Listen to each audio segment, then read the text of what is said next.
In this tutorial, I'm going to show you how to use AutoCorrect to add some special characters to the Tyndale Transliteration Keyboard. There is a transliteration keyboard, as I mentioned in the blog post where you'll find this video, but there are some characters that are not so easy to get to or you might want to add, so I'm going to show you how to do that quickly with AutoCorrect.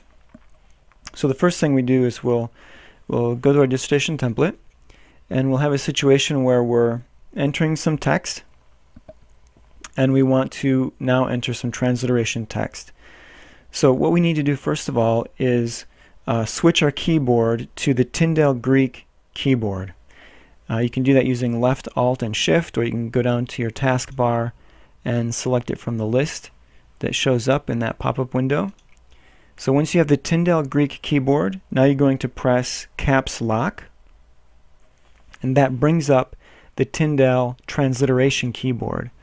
This is the Tyndale Greek keyboard layout. So you see it has the normal Greek letters, but when you switch to caps lock, when the caps lock button is pressed, then your letters revert back to Latin characters, and the number row reverts to the ligatures or the diacritics that are added to those letters when you press that number.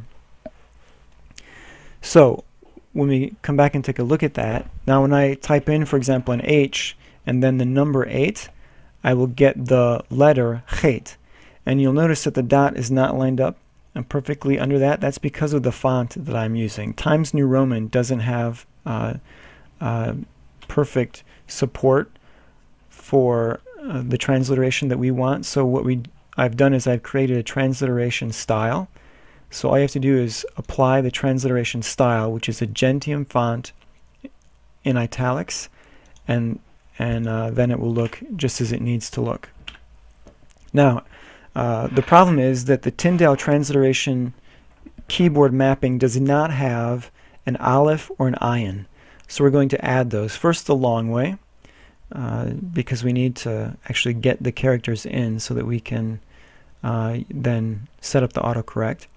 So we're going to the ribbon, to the Insert tab, come over to Select Symbol, and then More Symbols. And then we want to make sure that our font is set to Gentium. Then we want to set our subset to Spacing Modifier Letters. And then you'll see down on the list you can select on the characters for ayin and alef and ayin. The alef is 02BE, that's Unicode, and the ayin is 02BF. So we're going to click on those, insert them in the document, close out our symbols window, and now I'm going to go through the process of setting up a key combination that when I type in that key combination, Word will auto-correct it to the alef. So I'm going to select the alef, highlight it or select it. Then I'm going to come up to the Office button. I will click on Word Options.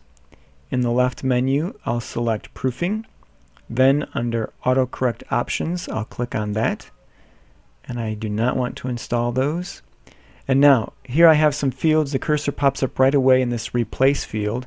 This is the key combination that I'm going to replace with the alef. And you'll see that this is a box. It doesn't recognize that letter, but that's okay. That is an alef there. And I'm going to use Shift period period, which is the greater than sign, because that's a combination that I will hardly ever use when I have the transliteration font. So I'm going to use greater than. I'm going to add that to the list. No.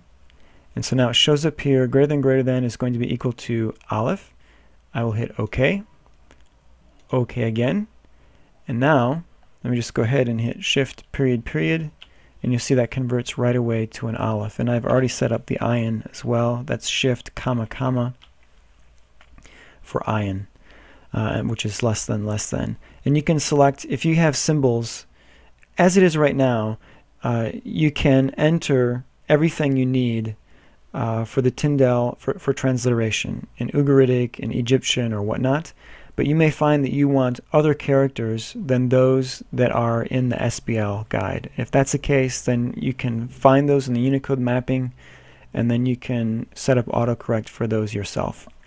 But some other features or some other things, ways that you can use AutoCorrect are, for example, if you have a word that you type in repeatedly, and for example, I use toledot often in my dissertation, so I've set it up so that I use toledot as the word that I type in. That's my key combination, and after I type it in and press space, it that's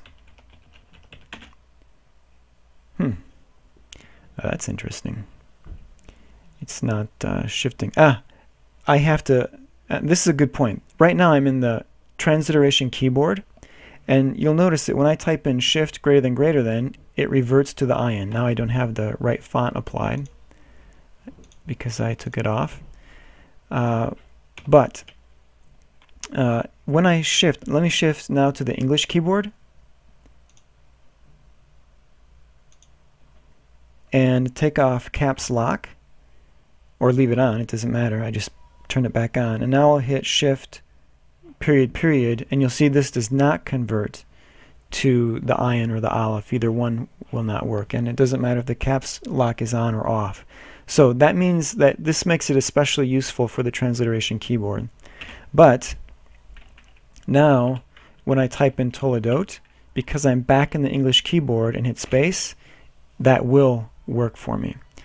So you can use AutoCorrect. For example, I didn't, but I almost used it for recur, or I used it for genealogy, or words that I type in a lot.